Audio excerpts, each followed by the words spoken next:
You sort of understand what I'm saying? Yeah, okay. I can't plan it, but I'll just say it naturally when you record me. Yeah. Okay, go ahead.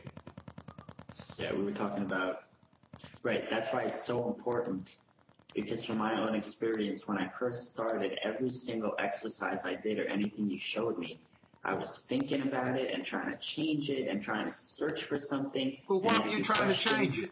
Why are you trying to change it when I'm the teacher and I'm trying to show you exactly what you need to do and just stay with that right there and do the drills?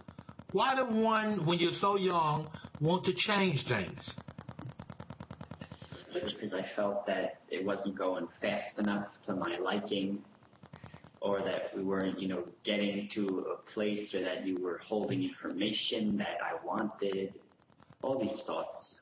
But you never experienced this before. How can you feel anything? Right. How do you know where to go when you don't experience nothing, when you don't know? That's why when you come to a teacher, he said that your mind and body must be void of all thoughts, and you can gain a natural state. But people don't want to gain a natural state. They want to control their destiny. And plus, when you first came to me, it was all about power. It was all about negativity. It was all about fighting. It was all about harming. It was all about protecting yourself. Go ahead. So true. As to your first thing, I thought about it a lot when I was young, and I can even go back on the old DVDs I have, and you see the difference in my vocal tone. It's that whatever you show me, I'm like butting it up, but this, but that. Because from where I came from in the society, it's that when you pay someone money, you're allowed to boss them around. So when I came to you and I paid for lessons, I thought it was the same thing. Like, okay, I'm paying you money, now tell me what I want to know. And that's not the way that this works. That's the way people want it. Right. That's people why want a lot of things that's not good for them. That's why a lot of teachers, a lot of real teachers will not accept students and stuff to know what they want. They don't have time for their foolishness. If that teacher's already there, can do that and everything, there's a reason why he train and teach you and take you through these stages, even though you might not know it. So true. And what people who are searching should realize is that no teacher is perfect, because we're all human.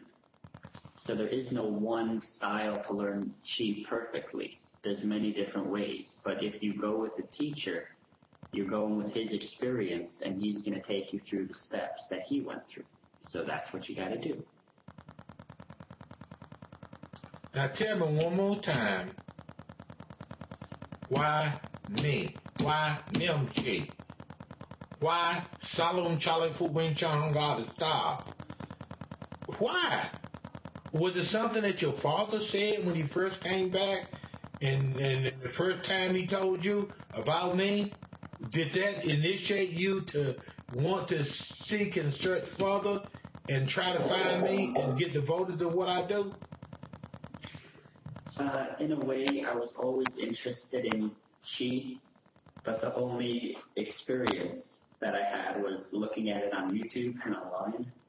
So I didn't really know if Chi was real or what it was. And when my father introduced you to me, I was very excited because I had a real live person who I could ask questions to about Chi. Because in the computer, you can't ask the question. You just watch a video. But over here, I had a real live person, so I was very excited. And I was just very fortunate to have found someone like you. And when I met you, it was different because it was different than normal people. Normal people are like, okay, give me your money and you'll do this and that. And you were the complete opposite. You were like, get away, go away. And it intrigued me because I was like, if I'm willing to pay this guy money, why is he like being so mean?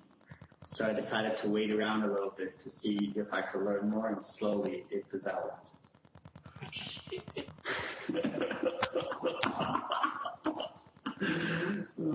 In other words, to you, I was mean because I told you to go away. Yes. You never foresaw that I was doing that to see how devoted and how much you wanted it. A disciple have to be willing to make a sacrifice in order to really learn something. If they ain't willing to make a sacrifice, then they don't need that teacher. So true. I'm almost lucky that I didn't know what you were doing because I was so focused on just doing it that when you put all these tests in front, it never made me think to leave. I mean, I thought to leave once or twice, but it never made me think to leave. I just felt like he's kind of weird, he's kind of crazy, but, you know, he's a good teacher, so I'll just stay.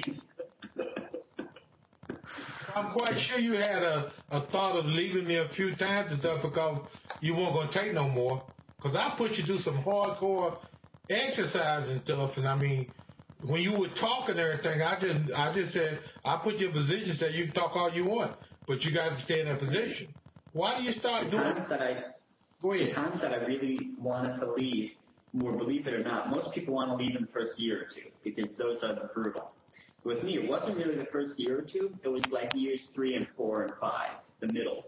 Why? Because that was when I already had so much experience and I thought that I knew a lot. And I would, you know, tell you what I think and get into conversations and you would say, you know, leave. And I didn't understand why, you know, you wouldn't tell me what I wanted to know. And it was just a long time because it was already like 5 years or 4 years. And I told my father, I said, you know, I don't know, I really like Sijo, but I've been there for a long time. And maybe I should just leave. I don't know what to do. And my father said, just stay with him. I said, why? He said, no one can do what this man does on earth. No one can do it. I said, I know, but he's so impossible to deal with. He's like, he's just trying to teach you. Just stick with it. I'm telling you it's going to be good. And I said, okay, I'll try it. And like, I had that conversation with him once or twice. But there were dozens of times when by myself, you know, I would leave class and I'd be like, I don't know if I can sit through another class like that. But I just practiced the breathing and slowly I realized that, like you said, we're all not perfect because we're all human. But we strive for perfection every day. So I don't have to worry about if I feel bad or if you get on me. We're all learning. And it calmed me down as much that I don't get as upset. I don't think it's possible for me to leave now. Of course, you can be very hard, but I've learned how to breathe. But it's not really me being very hard. It's that you won't follow the foundation. Right. You don't follow the foundation. You start a foundation as young, and you start following, but yet you want to change it. But when you change that stuff and I make you go back, then I'm being very hard. So I would say that if you have your own thoughts when you go to learn from Sijo, it will be brutal. But if you don't have your own thoughts, it'll be easy. Like Mr. David Dampster. He don't say nothing. He do not say nothing. He merges in one with you, and whatever you do, he does. He don't ask a lot of questions now unless I ask him. Right. When